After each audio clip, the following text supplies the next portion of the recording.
Hi, welcome to Hayes' World of Math. I'm glad you're here. We're talking through free response questions so you guys can get prepped for the AP Stats exam.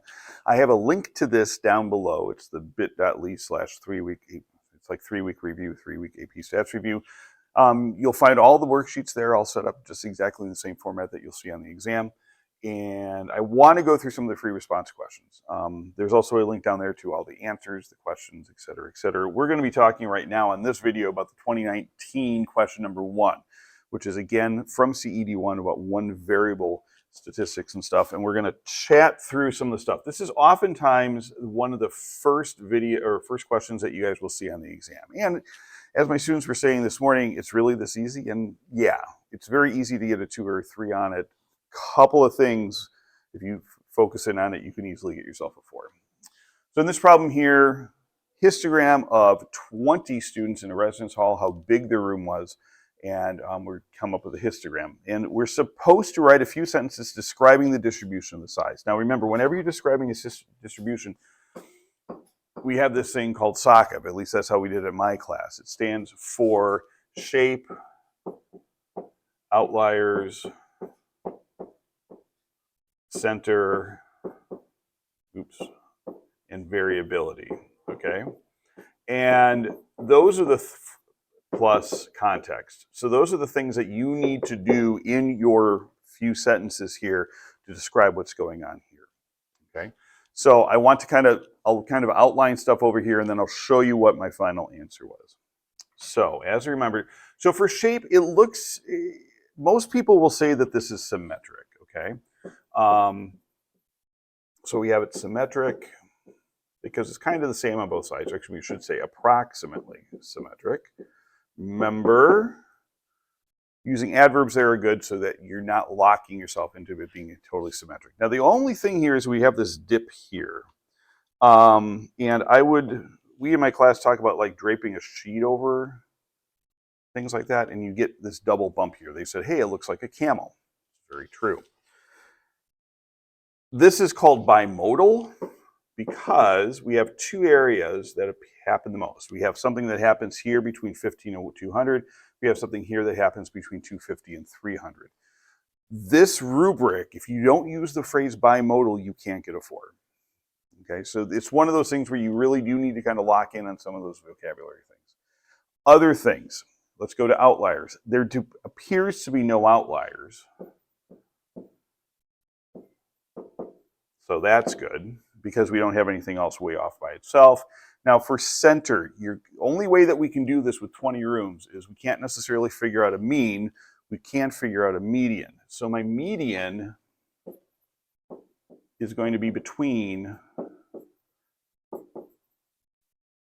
number 10 and number 11. Now where is the 10th and 11th piece of data? And from there you can say, okay, I have 3 here. I have another 6 here, so plus 6 equals, now I have 9. So that means that this down over here is my 10th piece of data. So my 10th piece of data happens somewhere in here, which means the 11th piece of data is somewhat up here. So this is going to be 11 through, we got what, 17. So the problem there is that we don't know where between 200 and 250 data piece number 10 is. Likewise, we don't know where between 250 and 300 data piece number 11 is. Because number 10 might be all the way down at 200 and 11 might be at 250. So that means that we're going to be somewhere down the bottom there. The same thing holds true up here at the top. So what we need to go through and do then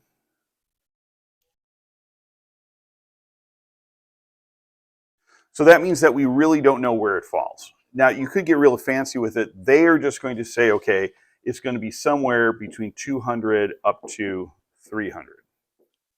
Because again, those 7 pieces of data could be all piled on at 300.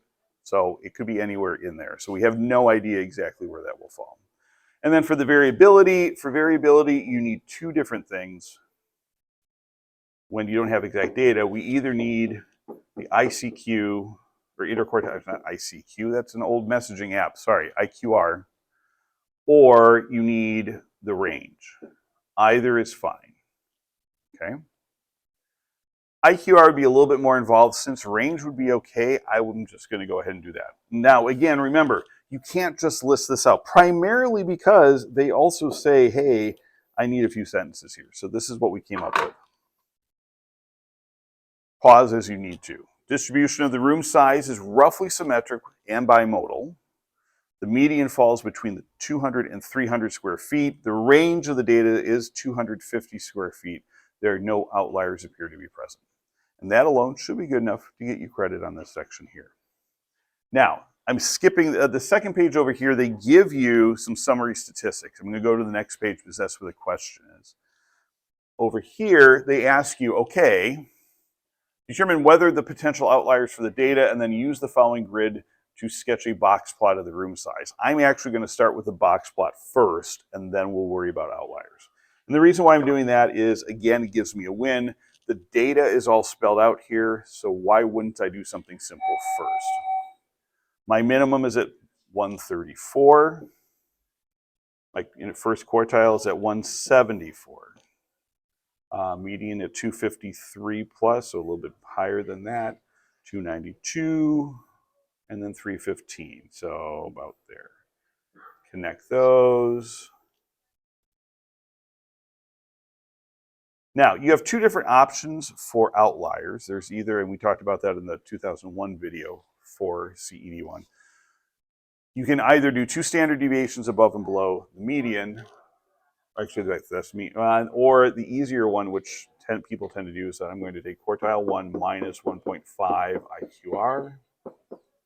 And I'm going to take quartile 3 plus 1.5 IQR. So we need to figure out what the IQR is. So interquartile range is here. And I apologize. This is the one question I didn't space out really well on these. So if you're using my stuff, I apologize up front. So I'm going to get that. That is going to be what? 118. So for this first one over here, I'm going to take the 174 minus 1.5 times 118, and I'm going to end up with -3, if I'm remembering correctly. The other one, I'm going to take 292 plus 1.5 times 118, and that's going to be a very, very large number. Let me just double check the answer key because I was unprepared, 469. So that is going to be, so do we have any potential outliers? No. Why?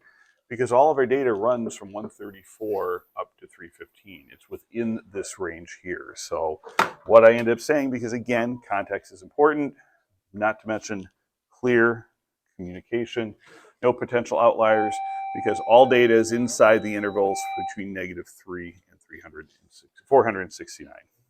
Last thing, and this is the thing that sometimes will throw people. What's the characteristic of the shape of the distribution of the room size apparent from the histogram, but not from the box plot?